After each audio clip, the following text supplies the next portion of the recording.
I stood on the doorstep of my childhood home, the key trembling between my fingers. 6 months had passed since I'd last been here, since the day of Grandma Eleanor's funeral. Her final words, whispered to me alone as she clutched my hand with surprising strength, had haunted me ever since. The truth is in the attic, behind the chimney brick. You deserve to know. Then she was gone, taking whatever secret she'd harbored to her grave. Or, so I thought. Before we jump back in, tell us where you're tuning in from, and if this story touches you, make sure you're subscribed, because tomorrow, I've saved something extra special for you. My name is Charlotte Winters, and until 6 months ago, I believed I knew everything about my family. We were the picture-perfect Winters clan. My father Richard, the respected judge, my mother Vivian, the community volunteer and social butterfly, my older brother James, the successful surgeon, and me, the art teacher still trying to find her place in a family of achievers. We were normal, ordinary, privileged even. But Grandma Eleanor's last words suggested something else entirely. The house still smelled the same. A mixture of my mother's expensive perfume and the lemon polish she insisted the cleaning service use on the antique furniture. Nothing had changed in the physical space, yet everything felt different. The family photos lining the staircase wall seemed to watch me with new suspicion, as if they too were keeping secrets. "It's just a weekend," I whispered to myself. My parents had gone on their annual European vacation, and I had volunteered to check on the house and water the plants. But we all knew the real reason I was here, to finally gather the courage to investigate Grandma Eleanor's cryptic message. The thing about family secrets is that they never stay buried. They simmer beneath the surface of Sunday dinners and holiday gatherings, creating undercurrents that everyone feels but no one acknowledges. I had always sensed something wasn't quite right. The way conversations would abruptly change when I entered a room as a child. The old photo albums with mysteriously missing pages. The arguments between my grandmother and father that would cease the moment they realized I was within earshot. I moved through the house methodically, touching familiar objects as if they might speak to me. The grandfather clock in the hallway that had marked the passing hours of my childhood. The crystal vase my mother prized above all her possessions. A wedding gift from a great aunt I'd never met. The worn leather armchair where my father read the newspaper every morning, coffee in hand, unreachable in his silent contemplation. Everything looked normal, felt normal. Perhaps Grandma Eleanor had been confused in her final moments. Maybe there was no secret at all. But I couldn't shake the urgency in her voice, the way her eyes had cleared from their morphine haze when she delivered her message. Growing up, Grandma Eleanor had been my sanctuary. While my parents maintained a certain emotional distance, excellence was expected, vulnerability discouraged. My grandmother had been the one to bandage my scraped knees and listen to my childhood dreams. She was the warmth in our otherwise perfectly orchestrated family life. "The truth is in the attic," she had said. So that's where I needed to go. Preparing and narrating this story took us a lot of time, so if you are enjoying it, subscribe to our channel, it means a lot to us. Now back to the story. The pull-down stairs to the attic creaked in protest as I lowered them. Our attic wasn't the dusty, cobweb-filled space of horror movies. My mother's organizational skills extended to every corner of our home. The attic was immaculate, with labeled plastic bins containing holiday decorations, outgrown clothes saved for potential grandchildren, and mementos too precious to discard but not quite worthy of display. I flipped the light switch, and the bare bulb cast harsh shadows across the peaked space. The late afternoon sun filtered through the single round window, illuminating dancing dust particles. "Where would I even begin? The chimney brick," she had said. But which one? Our house was old, a colonial revival built in the 1920s with multiple fireplaces. The main chimney ran through the center of the house, and I could see where it emerged in the attic, a square column of red brick rising through the floor and disappearing into the roof. I approached it slowly, running my fingers over the rough surface. Nothing seemed unusual or out of place. I pressed against each brick methodically, feeling slightly ridiculous, like a character in a mystery novel searching for a secret passage. What was I expecting to find? A hidden door? A treasure map? 20 minutes later, my fingers were scraped raw, and I was ready to dismiss my grandmother's words as deathbed confusion. Then I felt it. A slight give in one of the bricks near the floor. I pushed harder, and the brick moved inward about an inch before stopping. Dropping to my knees, I worked my fingers around the edges and wiggled the brick free. Behind it was a small cavity, just large enough to contain a metal box about the size of a thick hardcover book.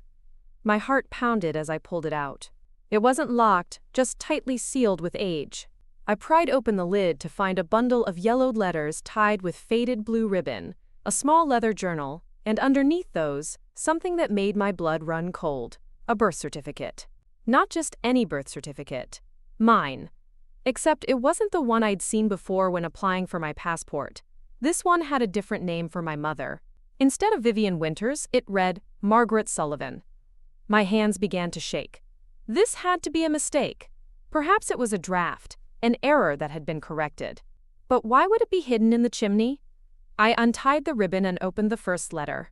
The handwriting was unfamiliar. Not my mother's precise penmanship or my grandmother's flowing script. "My dearest Eleanor," it began. "It breaks my heart that I won't see my granddaughter grow up. Please tell her about me someday. Tell her that giving her up was the hardest thing I've ever done. But I had no choice. Richard promised she would have opportunities I could never provide. Just please, make sure she knows she was loved. Always, Margaret." The letter was dated 2 months after my birth. I sat back on my heels, my mind struggling to process what I was reading. Margaret Sullivan wasn't an error on my birth certificate. Margaret Sullivan was my birth mother, which meant Vivian Winters, the woman who had raised me, the woman I called Mom, was not. The implications crashed over me in waves. If Vivian wasn't my biological mother, was Richard still my father? Who was Margaret Sullivan? And why had this truth been hidden from me for 32 years? With trembling hands, I opened the journal. The first entry was dated a year before my birth. "Richard came to see me today. It's been 3 years since we last spoke, since the day he told me our relationship was a mistake, and he was marrying Vivian. I never expected to hear from him again. But today he looked desperate, almost broken. He and Vivian have been trying for a child without success. The doctors say she can't conceive. He asked the unthinkable, if I would consider carrying their child. His child. A secret surrogate, he called it. No one would ever know.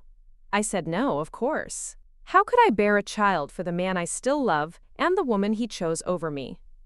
But he left his number. "Think about it," he said. I flipped through more entries, my horror growing with each page. Margaret had eventually agreed, believing it was a legitimate surrogacy arrangement with legal protection. She would be Richard's secret surrogate, would give birth, and then hand the baby, me, over to Richard and Vivian, who would raise the child as their own. A private adoption of sorts, though clearly not through official channels. But as her pregnancy progressed, Margaret's entries became increasingly concerned. Richard had become evasive about the legal paperwork. The promised financial support was inconsistent. Vivian remained completely unaware of the arrangement. When Margaret threatened to keep the baby, Richard became threatening. The final entries detailed a horrifying account. After I was born, Richard had taken me from the hospital, telling Margaret it was just for a brief introduction to Vivian. He never brought me back. When Margaret came looking for me, desperate and heartbroken, my father had threatened her with criminal charges, claiming she was mentally unstable and attempting to kidnap his and Vivian's natural child. He had powerful connections in law enforcement. Who would believe her story against his? My grandmother, Eleanor, had been the only one to show Margaret any compassion. Though unable to return me to my birth mother, she had promised to look after me, to make sure I was loved, and apparently, to eventually tell me the truth. A truth that had remained buried for 32 years. The room seemed to spin around me. Every memory of my childhood rearranged itself in my mind. The emotional distance I'd always felt from my mother, Vivian, suddenly made sense. Had she known? Or had she believed I was actually her biological child? The special bond I'd shared with my grandmother took on new significance. Had she seen me as her connection to Margaret, a woman she'd apparently come to care about? And what about my father, the respected Judge Richard Winters, known for his uncompromising stance on ethics and family values, had effectively stolen a child from her mother and fabricated an entire identity. I was a secret that had been kept not just from the world, but from myself. Outside, the sun had set, and the attic was now illuminated only by the single bulb overhead. The shadows seemed to press in on me as I carefully replaced everything in the metal box, except for one letter and the journal. Those I slipped into my bag. I needed time to process this, to decide what to do with this explosive information. As I pushed the brick back into place, a floorboard creaked behind me. I always knew she would tell you eventually. I whirled around to find my father standing at the top of the attic stairs, his tall frame silhouetted against the light from the hallway below. How long had he been there? How much had he seen? "You're supposed to be in Europe," I said, my voice barely audible. "Your mother is." I told her I had a case that needed my attention. He stepped further into the attic. "I've been having the security company notify me when anyone enters the house. I thought it might be a burglar. Instead, I find my daughter digging up the past." My father had always been an imposing figure, tall, distinguished, with a judge's ability to make you feel as though your every flaw was visible and being evaluated. But now, seeing him through the lens of what I'd just discovered, he seemed like a stranger. "Is it true?" I asked, though I already knew the answer. The evidence was overwhelming. He sighed heavily, suddenly looking older than his 62 years. "It's complicated, Charlotte." That's not an answer. For a moment, I thought he might continue to evade, to lie. It had clearly worked for him for 3 decades. But instead he crossed to the small window and stared out at the darkening sky. Margaret Sullivan was a mistake from my past, a court clerk when I was still a practicing attorney. It was inappropriate, unprofessional. I ended it before marrying your mother. He paused. But when we couldn't have children, when every treatment failed, and your mother fell deeper into depression with each negative test, I became desperate. "So you used a woman who still had feelings for you? Made her believe it was a legitimate arrangement and then stole her baby?" My voice shook with anger. He turned to face me, his expression hardening. "I protected my family. Vivian wanted a child more than anything. Margaret was young, unstable, in no position to raise a child properly. I made a decision that benefited everyone. Everyone except Margaret. She moved on, got married eventually, I heard, had other children." The casual dismissal in his voice made my stomach turn. "And what about me? Did I not deserve to know where I came from? Who I came from?" "You came from a good home with every advantage. You've never wanted for anything. Except the truth," I thought. "Except the chance to know my birth mother. Does Vivian know?"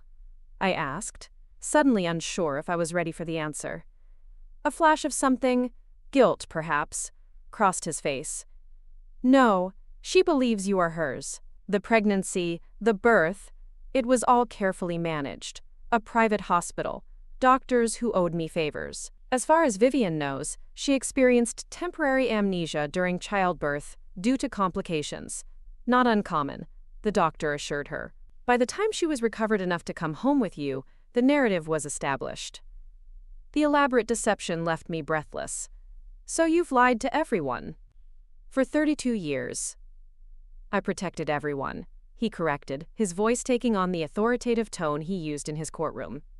"Including you. What good would the truth have done? Would you have preferred to be raised by a single mother struggling to make ends meet? Or to know that your mother never gave birth to you? That your existence began with a deception? That wasn't your decision to make. It was exactly my decision to make. I'm your father." "Are you?" The question slipped out before I could stop it. His expression darkened. "Yes, Charlotte. Whatever else you've discovered tonight, never doubt that. I am your biological father. Margaret was simply the vessel. The clinical term for the woman who had carried me for 9 months, who had loved me enough to agree to bring me into the world, who had fought to keep me, made bile rise in my throat." "I want to meet her," I said firmly. My father's expression remained impassive, but I saw his shoulders tense. "That wouldn't be wise. It's not your decision anymore. I'm an adult. I have a right to know my birth mother. And what about Vivian, your mother in every way that matters? Would you hurt her with this ancient history? Destroy her world to satisfy your curiosity? The manipulation was so transparent, yet still effective. The thought of hurting Vivian, who had indeed been a mother to me despite the emotional distance I'd always sensed, gave me pause. She wasn't a warm person, but she had raised me, had sat through countless school plays and art shows, had nursed me through chickenpox and teenage heartbreaks. I need time to think, I finally said. The past should stay in the past, Charlotte. Nothing good comes from digging up old graves. He moved toward the stairs. I'll be in my study if you want to talk.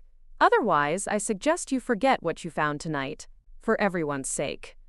As his footsteps faded down the hallway, I sat alone in the attic, surrounded by the physical artifacts of a family built on lies. The metal box seemed to pulse with untold stories, with 3 decades of secrets.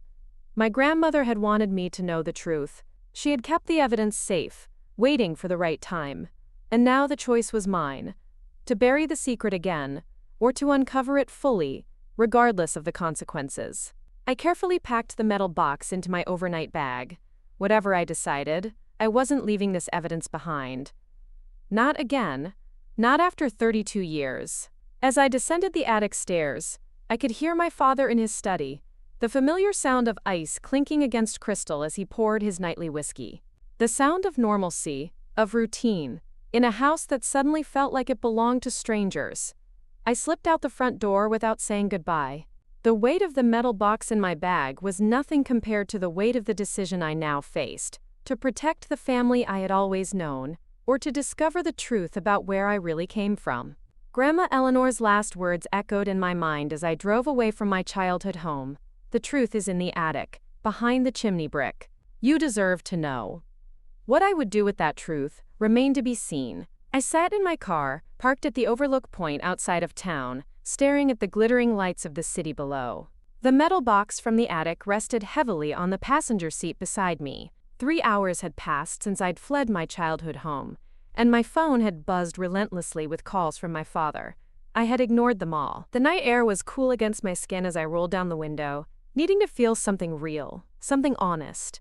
My entire identity had been built on a foundation of lies. Who was I, if not Charlotte Winters, daughter of Richard and Vivian? What parts of me came from a woman named Margaret Sullivan, a stranger who had given birth to me, had fought to keep me, and had ultimately lost me? If you've been following this story and it resonates with you, drop a comment below sharing where you're watching from. Your support means the world, and I promise tomorrow's update will be worth the wait. The leather journal lay open on my lap, Margaret's handwriting illuminated by the dome light of my car. I had been reading entries at random, trying to piece together a picture of the woman who had carried me. She had been 26 when she met my father, working as a clerk in the courthouse where he was building his reputation as a brilliant attorney. Their affair had lasted nearly a year before he ended it abruptly to marry Vivian, the daughter of his mentor, and a woman with the social connections to further his career. Margaret's heartbreak was evident in every word she wrote about that time. Then, 3 years later, he had returned, asking the unthinkable. Vivian couldn't have children. They had tried everything. Would Margaret consider being a surrogate? He would compensate her generously. No one would ever know.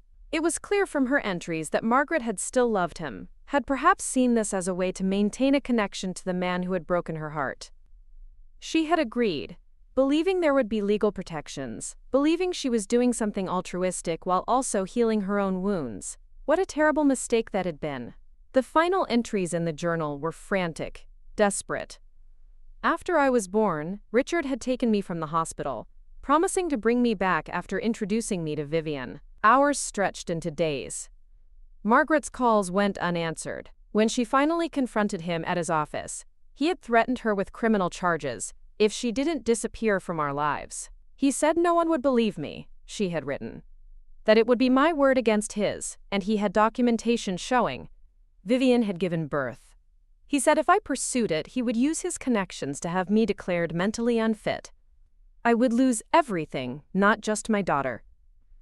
The entry ended with a single line that broke my heart. Eleanor came to see me today. She can't give me back my baby, but she promised to watch over her, to make sure she knows love. It's all I have to hold on to now. Preparing and narrating this story took us a lot of time, so if you are enjoying it, subscribe to our channel, it means a lot to us. Now back to the story. My grandmother had kept her promise. Throughout my childhood, when my parents' expectations felt crushing and their approval conditional, Grandma Eleanor had been my safe harbor. She had filled my life with unconditional love, with art supplies and baking sessions and quiet conversations about what I wanted, not what was expected of me. Had she been trying to fulfill her promise to Margaret in those moments? Or had she simply seen a child who needed the kind of love her son and daughter-in-law seemed incapable of providing?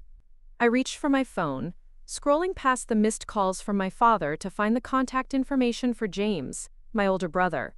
If I was going to unravel this family secret, I needed to know how deep it went. Was James also connected to this deception? Did he know the truth about my origins? But as my finger hovered over his name, doubt crept in. James had always been my parents' perfect child, following our father into law, marrying appropriately, producing the requisite grandchildren on schedule. We had never been close, our 7-year age gap and different temperaments, creating a polite distance that had only widened in adulthood. If James didn't know about Margaret Sullivan, my revelations would shatter his world too. And if he did know, would he stand with our father rather than with me? I put the phone down. Before I brought this secret into the light, I needed more information. I needed to find Margaret Sullivan. The birth certificate in the metal box listed her address at the time of my birth, an apartment in the city's university district. That would be long outdated now, over 3 decades later. But it was a start. My father had mentioned she had married, had other children. If that was true, her surname might have changed. But in the digital age, people left traces. Social media, property records, voter registrations. There were ways to find someone if you knew where to begin. I started the car. Decision made. I would drive to my apartment, use my laptop to begin the search, and hopefully by morning, I would have some leads on the woman who had given birth to me 32 years ago. As I pulled onto the main road, my phone rang again. My father. This time, I answered. "Charlotte, where are you?" His voice was tightly controlled, but I could hear the edge of panic beneath it. "I'm not coming back tonight," I said firmly. "We need to discuss this situation rationally. You're acting impulsively." "Impulsively?" I laughed, the sound harsh even to my own ears. "You've had 32 years to tell me the truth. I think I'm entitled to a few hours to process your lies." "This isn't just about you," he said, his tone shifting to the one he used when issuing judgments from the bench. "Your mother." "Which one?" I interrupted. The silence that followed was heavy with his disapproval. When he spoke again, his voice was lower, almost pleading, an unfamiliar tone from the man who had always commanded rather than requested. "Charlotte, please, come home. Let's talk about this as a family." "We're not a family," I said, the words cutting like glass in my throat. "We're a collection of lies held together by your manipulation. I need time." "What are you planning to do?" The question contained all his fears. That I would tell Vivian, that I would find Margaret, that I would expose the elaborate fiction he had constructed. "I don't know yet," I answered honestly. "But I do know that I can't unsee what I've seen. I can't unlearn what I now know." "Think very carefully before you act," he warned, his voice regaining its authoritative edge. "Some doors, once opened, can never be closed again." I ended the call without responding to his thinly veiled threat. He was right about one thing. There was no going back from this revelation. Whatever I decided to do next would irreversibly change my life and the lives of everyone connected to this secret. Back in my apartment, I spent hours online, following digital breadcrumbs. Margaret Sullivan was a common enough name to make the search challenging, but I had additional details to narrow it down. Her age, her connection to the courthouse where she had worked, the approximate timeline of events. By 3 in the morning, bleary-eyed but determined, I had compiled a list of possibilities. 5 women named Margaret Sullivan, of approximately the right age, living within a day's drive. One who had worked in the county legal system around the time of my birth. One who had posted old photos on social media that showed a striking resemblance to me, the same widow's peak, the same slightly crooked smile. I stared at her profile picture. A woman in her late 50s with auburn hair streaked with silver, laugh lines around her eyes, standing beside a man about the same age on what appeared to be a hiking trail. She looked happy, settled. She had other photos with young adults who must be her children, possibly my half-siblings. Did I have the right to disrupt her life? To appear on her doorstep with my questions and my hurt, demanding answers about a painful chapter she might have worked hard to move beyond. But then I remembered the desperation in her journal entries, the love that had radiated from her words when she wrote about the baby, about me, that had been taken from her. Perhaps she had wondered about me every day for 32 years, just as I would now wonder about her. I had her address, a modest house in a suburb about 2 hours away. I could drive there tomorrow. I could finally meet the woman who had given me life. Sleep eluded me that night. I dozed fitfully, dreaming of faceless women and brick walls that wouldn't yield their secrets. When morning came, I called in sick to the high school where I taught art, packed an overnight bag, and loaded the metal box with its precious contents into my car. The drive gave me too much time to think, to second guess, to imagine scenarios ranging from joyful reunion to painful rejection. What if Margaret didn't want to see me? What if she had made peace with her loss and my appearance would only reopen old wounds? What if the woman I had found wasn't even the right Margaret Sullivan? 2 hours later, I sat in my parked car across the street from a blue 2-story house with white trim and a well-tended garden. A wind chime danced on the front porch. A cat sunned itself in the window. It looked like a home where happiness lived, where peace had been established. My courage faltered. Who was I to disturb that peace? As I debated whether to approach the house or drive away, the front door opened. A woman emerged, the same woman from the social media photos, carrying a watering can to tend to the hanging baskets on her porch. Margaret Sullivan, possibly my birth mother. She moved with a grace that seemed familiar somehow, humming to herself as she went about her task. I watched, mesmerized, trying to catalog similarities, differences, any sign that would confirm or deny our connection. Then, as if sensing my scrutiny, she paused and looked directly at my car. Our eyes met across the distance, and something shifted in her expression. Confusion, then curiosity. She set down the watering can and started toward the street. My heart hammered in my chest. This was it. The moment that would change everything. Again. I got out of the car on legs that felt unsteady, clutching the journal I had brought as both evidence and introduction. "Can I help you?" She called as she approached, her tone friendly but cautious. Up close, the resemblance was unmistakable, the same eyes, the same jawline. I had inherited her features more than my father's. "My name is Charlotte Winters," I said, my voice barely above a whisper. I think you might be my mother." The watering can slipped from her hands, clattering onto the sidewalk. Water pooled around our feet, but neither of us moved to pick it up. "Charlotte?"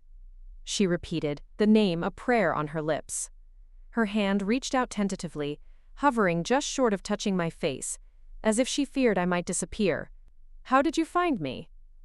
It wasn't a denial, it was recognition. Confirmation. "My grandmother," I explained, holding out the journal. "Before she died, she told me where to find this. And other things. Letters. My real birth certificate." Margaret's eyes filled with tears. "Eleanor," she whispered. She kept her promise. And then we were both crying, standing on a suburban sidewalk with a spilled watering can between us. 32 years of separation collapsing in an instant. "Would you like to come inside?" she finally asked, wiping her eyes. "I think we have a lot to talk about." Her home was as warm and inviting inside as it had appeared from the outside.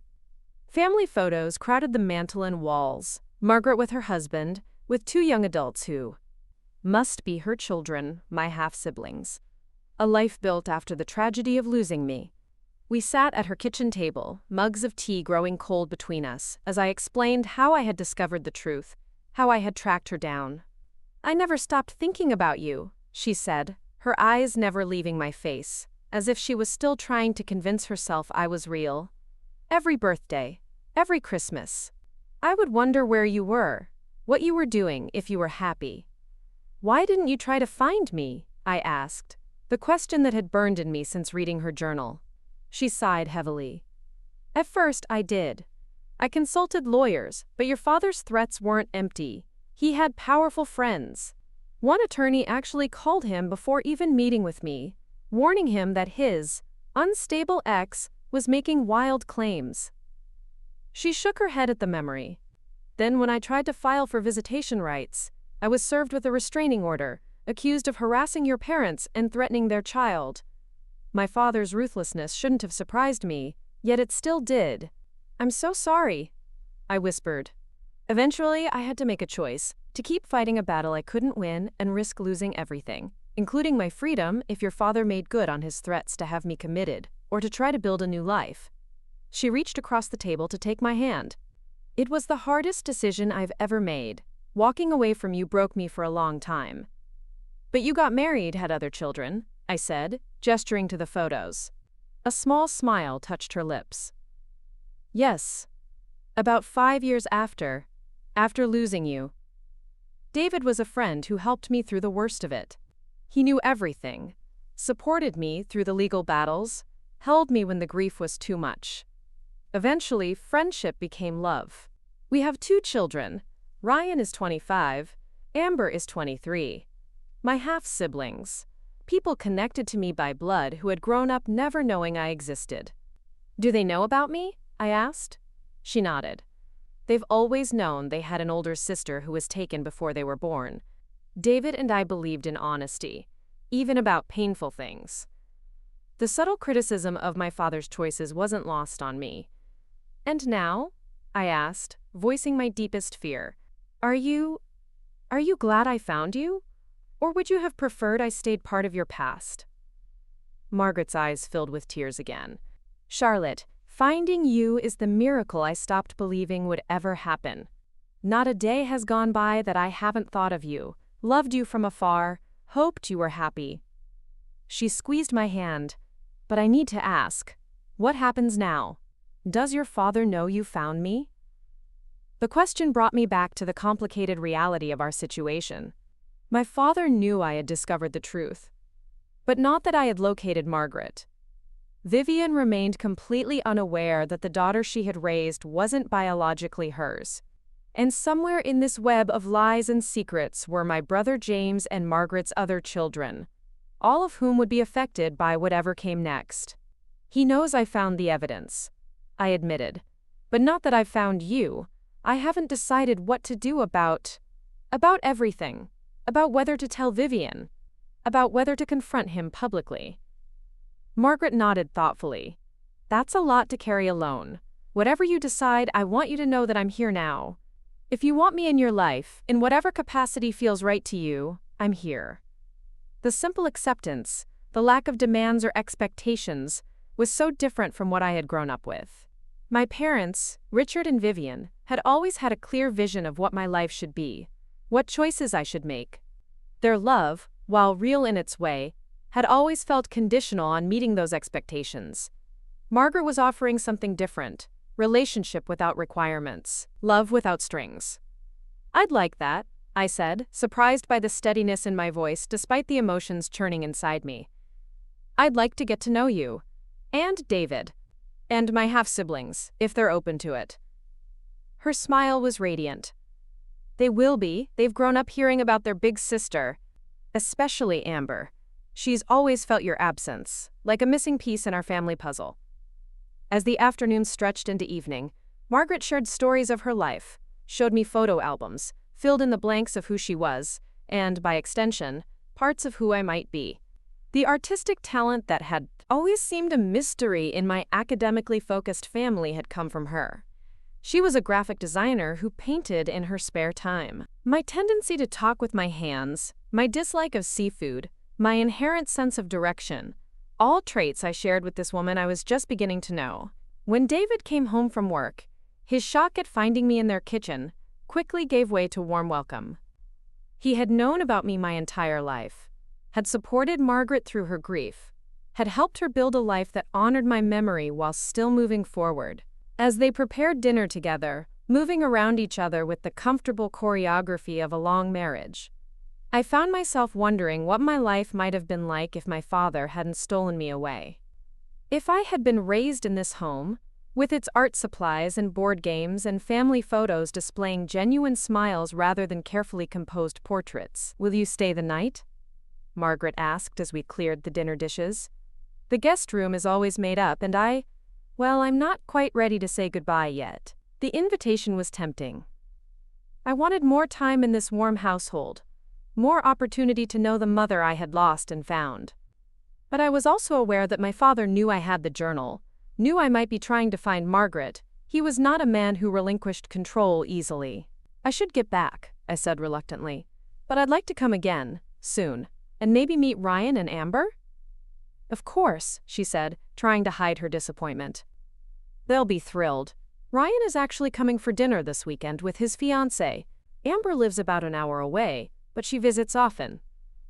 As I prepared to leave, Margaret pressed something into my hand, a small photo album. "I've kept this for you," she explained. "Pictures of me when I was pregnant with you, a few of us together in the hospital before your father took you. Someday I hope you'll add new photos of us to it." The album was a tangible connection to a past I hadn't known existed, a promise of a future relationship I was just beginning to imagine. I hugged it to my chest, overcome with emotion. "Thank you," I whispered, "for not giving up, for being here when I finally found my way to you." Her embrace was fierce, maternal, healing. "Thank you for finding me," she whispered back. As I drove home in the gathering darkness, my mind buzzed with everything I had learned, everything I had felt. The puzzle of my identity was shifting, pieces rearranging themselves into a new picture. I was still Charlotte Winters, but I was also the daughter of Margaret Sullivan. I had been raised by Vivian, but I had been born to another mother who had loved me, fought for me, and kept a place for me in her heart for 32 years. The question remained, what would I do with this truth? My apartment felt strangely empty when I returned that night, as if the space itself recognized that something fundamental had changed. I placed Margaret's photo album on my coffee table and stared at it for a long time before finding the courage to open it. Inside were treasures I had never imagined. Ultrasound images of me as an unborn child, a photo of a younger Margaret with her hand on her pregnant belly, and most precious of all, a picture of her holding me as a newborn, her face radiant with love, despite the shadows of fear in her eyes. I traced my finger over these artifacts of a beginning I hadn't known was mine. These were the first moments of my existence, captured and preserved by a mother who had lost me but never forgotten me.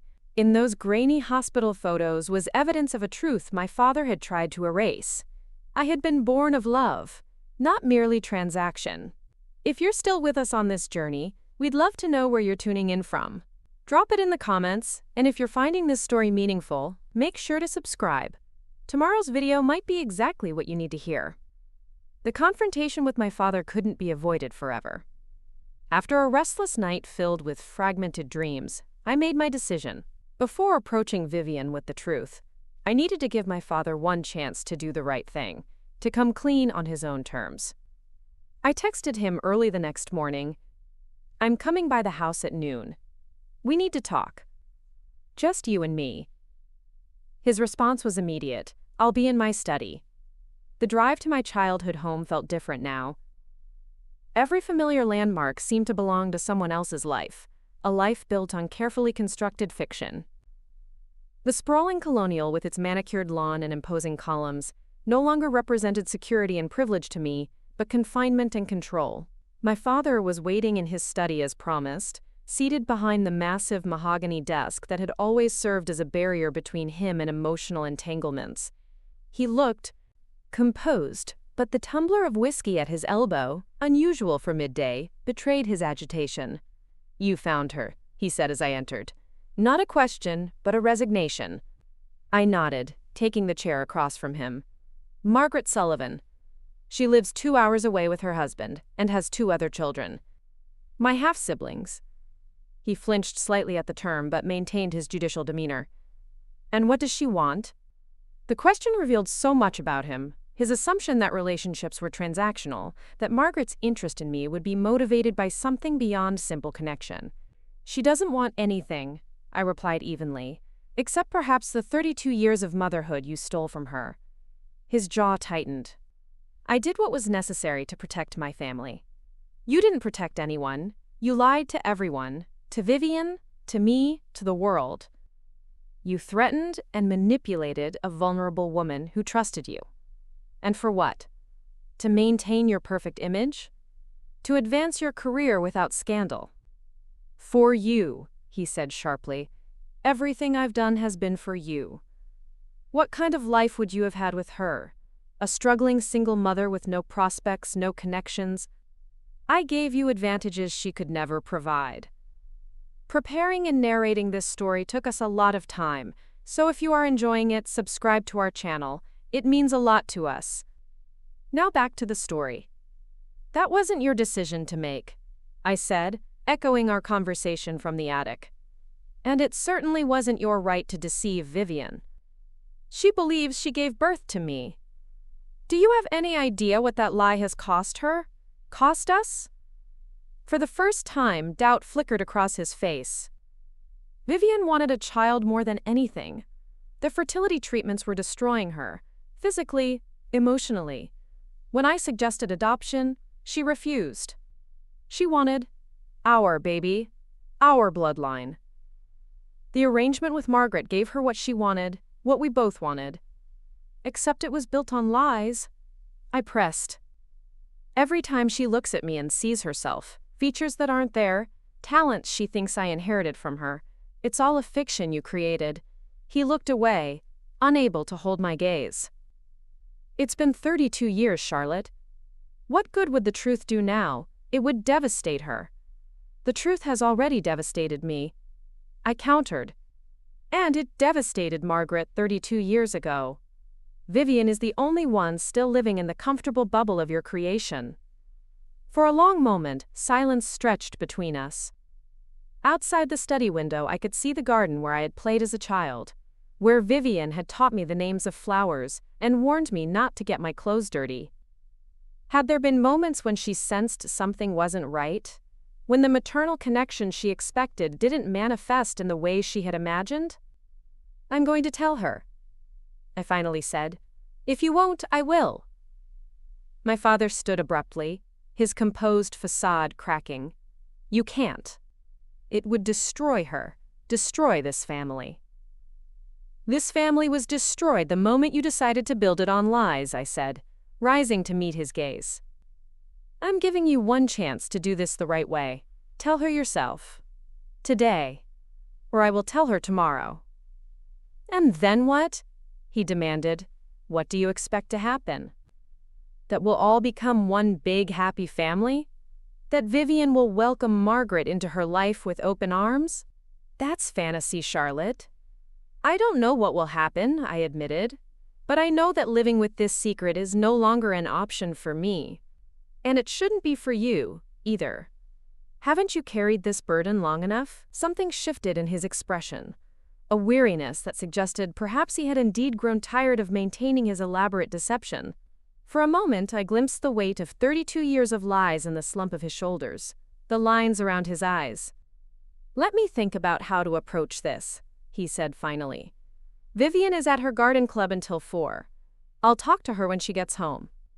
I wanted to believe him, but experience had taught me to be cautious with my father's promises. I'll come back at 7, I said. If you haven't told her by then, I will. As I turned to leave, he called my name, his voice uncharacteristically vulnerable. Charlotte, do you think you can ever forgive me? The question caught me off guard. In all our interactions, my father had never admitted wrongdoing, never sought forgiveness. He had justified, rationalized, commanded, but never apologized. I don't know, I answered honestly. Right now, I can barely recognize the man I thought you were. The hours until 7 o'clock stretched endlessly. I drove to the lake where I often went to. Think, watching families picnic and children play, wondering about the secrets hidden behind their smiling facades. How many other families harbored deceptions like ours? How many other identities were constructed on carefully crafted lies? My phone buzzed with a text from Margaret. "Thinking of you today. Here if you need anything." The simple message, free of demands or expectations, brought tears to my eyes. In just one day, this woman who had given birth to me had shown more genuine concern for my emotional well-being than my father had in years. At 6:45, I parked outside my childhood home, steeling myself for whatever awaited inside. The porch light was on, but otherwise the house seemed unusually dark. Had my father kept his word? Had he finally revealed the truth to Vivian? I rang the doorbell, heart pounding. Footsteps approached, and then the door swung open to reveal not my father, but Vivian. Her eyes were red-rimmed, her normally perfect appearance disheveled. "Charlotte," she said, her voice raw. "Come in."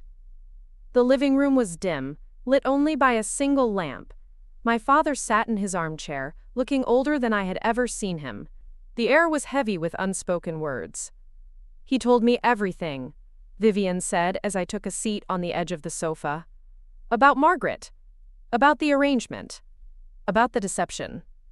She paused, her hands twisting in her lap. "About how I never gave birth to you." The pain in her voice cut through me. Whatever anger I had felt toward her over the years, for her emotional distance, for her impossible standards, faded in the face of her obvious devastation. "I'm sorry," I said, unsure what else to offer. "I only learned the truth yesterday. I never wanted to hurt you." Vivian nodded, her gaze fixed on some middle distance. "All these years, I thought the gaps in my memory were from the complications, just like the doctors said. The missing pieces of your birth, the early days that I couldn't recall clearly. I actually went to therapy, did you know that? Trying to recover memories that never existed." The extent of my father's deception took my breath away.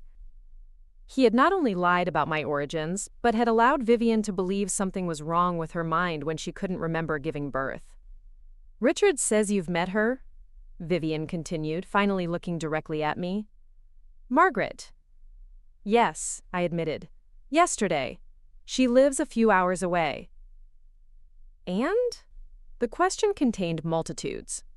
Was Margaret kind? Did she want to take me away? Did I prefer her to the mother who had raised me? "She's warm," I said carefully. "She has 2 other children, my half-siblings. She never stopped thinking about me, but she's built a life. A good life."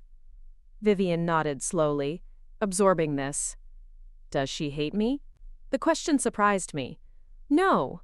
She doesn't even know you. She understood that you weren't aware of the arrangement, that you were also deceived." Vivian turned to my father, who had remained silent throughout our exchange. 32 years, she said, her voice barely above a whisper. 32 years of letting me believe I had carried our child, given birth to her. 32 years of watching me search for resemblances, genetic traits passed down. Did it ever bother you, even once? My father cleared his throat. "I did what I thought was best for our family. You wanted a child so desperately." "Don't you dare put this on me," Vivian interrupted, a flash of anger breaking through her shock. "I wanted a child, yes.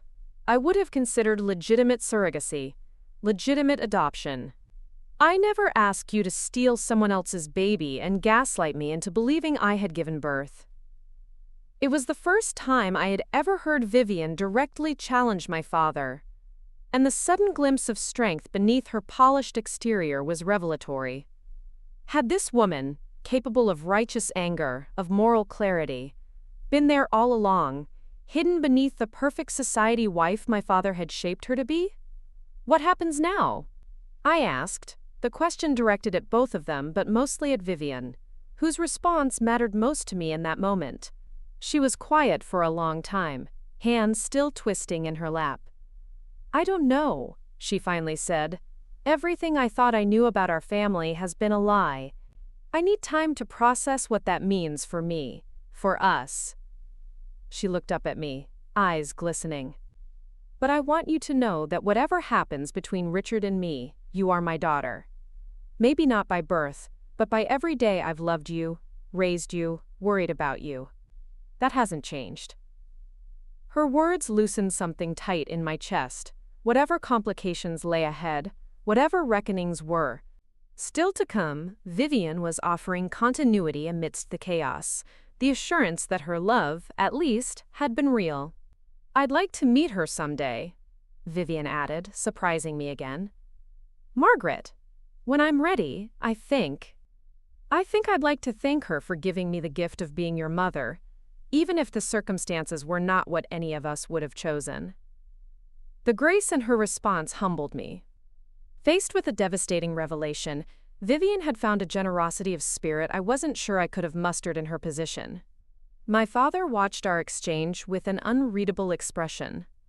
The control he had so carefully maintained for decades was slipping away, and I realized he had no script for this scenario, no prepared arguments or manipulations to guide him through the collapse of his carefully constructed reality. "I'd like that," I said to Vivian. "When you're ready." The conversation continued late into the night, painful, necessary, healing in its way. Vivian asked questions about Margaret, about what I had learned from our meeting. My father remained largely silent, interjecting only when directly addressed, a spectator to the unraveling of his life's most significant deception. By the time I left, nothing had been resolved in the traditional sense. Vivian hadn't forgiven my father. I hadn't forgiven him either. But something had shifted fundamentally in our family dynamic. The truth, however painful, had created space for authenticity that had never existed before. Over the following weeks, the repercussions of that night rippled outward. James, my brother, was told the truth by our parents. His reaction was complex: shock, anger on my behalf, confusion about his own identity in relation to mine. Was he still my brother if we shared only one biological parent? Yes, we decided without hesitation. Margaret's children, my half-siblings, responded to the news of my existence with an openness that moved me deeply. Amber, the younger of the two, reached out immediately with a heartfelt message. "I've known about you my whole life. Mom kept your memory alive in our home. I can't believe we finally get to meet." The first gathering of our blended, complicated family happened on neutral ground, a restaurant halfway between our homes. Margaret and David, Ryan and his fiancée, Amber. Myself, alone but not lonely. The conversation was awkward at first, then gradually warmed as we discovered shared interests, similar mannerisms, the subtle connections of genetics, and the stronger bonds of mutual curiosity and goodwill. Vivian joined one of these gatherings a month later, her courage astonishing me once again. She and Margaret spoke privately for over an hour, two women connected by motherhood of the same child in different ways. I never knew exactly what was said between them, but they emerged with red eyes and gentle smiles, some understanding reached that was theirs alone to share. My father remained on the periphery of this new family constellation, invited but often declining to attend our gatherings. The reckoning for his deception came in other ways. Vivian moved into the guest room, then eventually to a small house of her own. His sterling reputation in the legal community tarnished when rumors of the situation leaked, despite our efforts at discretion. 3 months after the revelation that had changed everything, I sat in Margaret's garden, helping her plant tulip bulbs for the following spring. My hands in the soil beside hers felt right somehow, a connection to the woman whose DNA I carried, whose artistic temperament I had inherited, whose love had never wavered despite our separation. "Do you ever wonder," I asked, pressing another bulb into the earth, "what would have happened if my father hadn't taken me, if you had raised me instead?" Margaret sat back on her heels, considering the question. "Every day for many years," she admitted. "I imagined all the moments I missed. Your first steps, first words, first day of school. I mourned those losses deeply." She reached over to tuck a strand of hair behind my ear. a gesture that felt both new and somehow familiar. But at some point, I realized that wondering about what might have been was preventing me from fully living in what was. And what was included two other beautiful children who needed a mother fully present for them.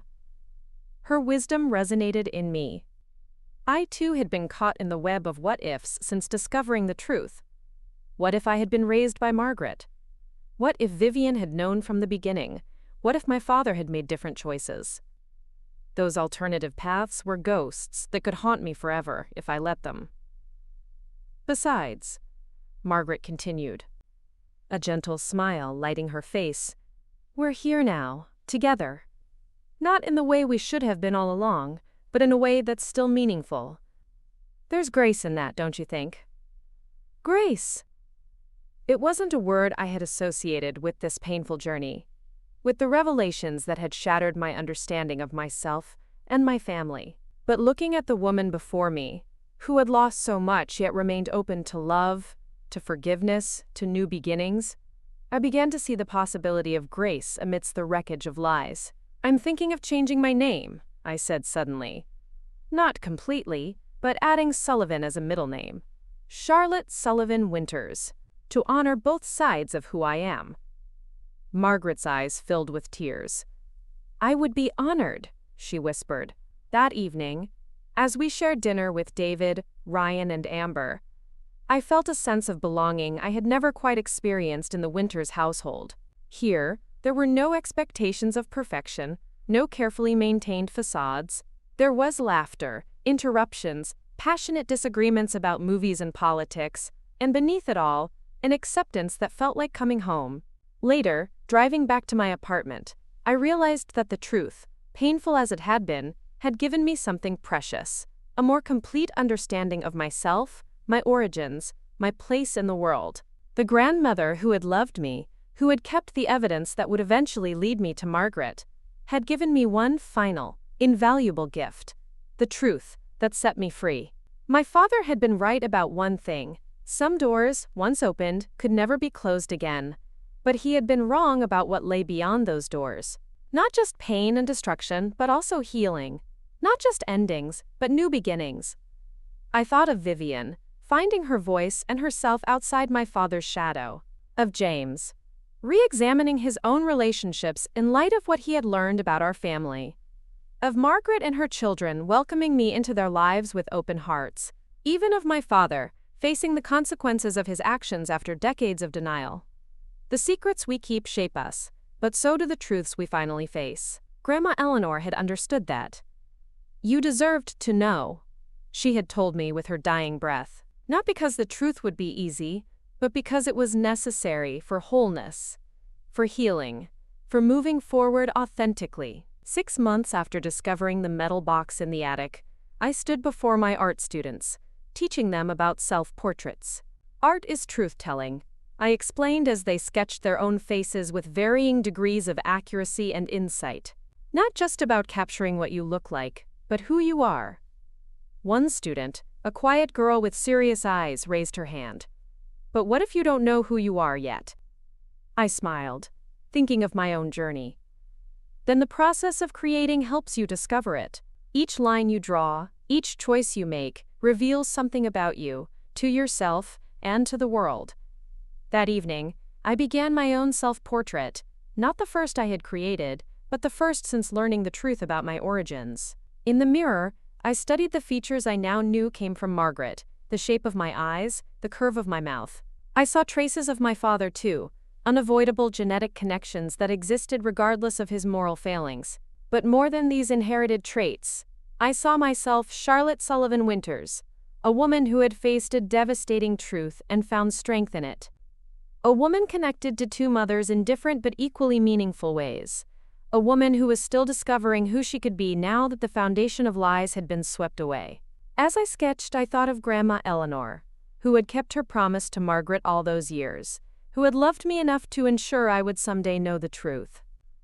I imagined her watching over this expanding, complicated family with satisfaction. The secret she had guarded had finally served its purpose, not to protect my father's deception, but to eventually dismantle it, to bring healing where there had been hidden wounds. The portrait took shape beneath my hands. Not perfect, not complete, but honest.